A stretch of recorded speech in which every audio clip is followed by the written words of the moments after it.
জনপ্রিয় গায়িকা অভিনেত্রী সেলেনা গোমেজকে নিয়ে চর্চা শেষ নেই। এরই মধ্যে বাগদানের খবরে শিরোনামে এলেন তিনি। প্রেমিক সঙ্গীত প্রযোজক গীতিকার বেনি ব্লাঙ্কোর সঙ্গে বাগদান সেরেছেন এই তারকা। ইনস্টাগ্রামে পোস্ট করা কয়েকটি ছবিতে দেখা গেছে সেলেনার অনামিকায় হীরার আংটি শোভা পাচ্ছে। কয়েকদিন ধরেই সামাজিক যোগাযোগ মাধ্যম থেকে গণমাধ্যমের বাগদানের গুঞ্জনটা চাউর হয়েছিল। ইনস্টাগ্রামে ছবি পোস্ট করে বাগদানের ঘোষণা দিয়েছেন সেলেনা। ক্যাপশনে লিখেছেন, চিরদিনের জন্য শুরু।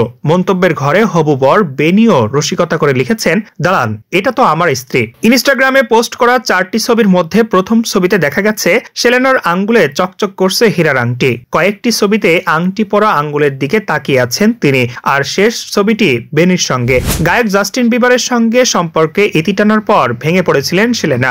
বিচ্ছেদ ভুলে বিয়ে থা করে সাংসারী হয়েছেন জাস্টিন বিবার। আর সেলেনার জীবনে প্রেমিক হয়ে বেনি আসেন 2023 সালে। পরের বছর বেনি জানান সেলেনা এবং তিনি সংসারের স্বপ্ন দেখছেন।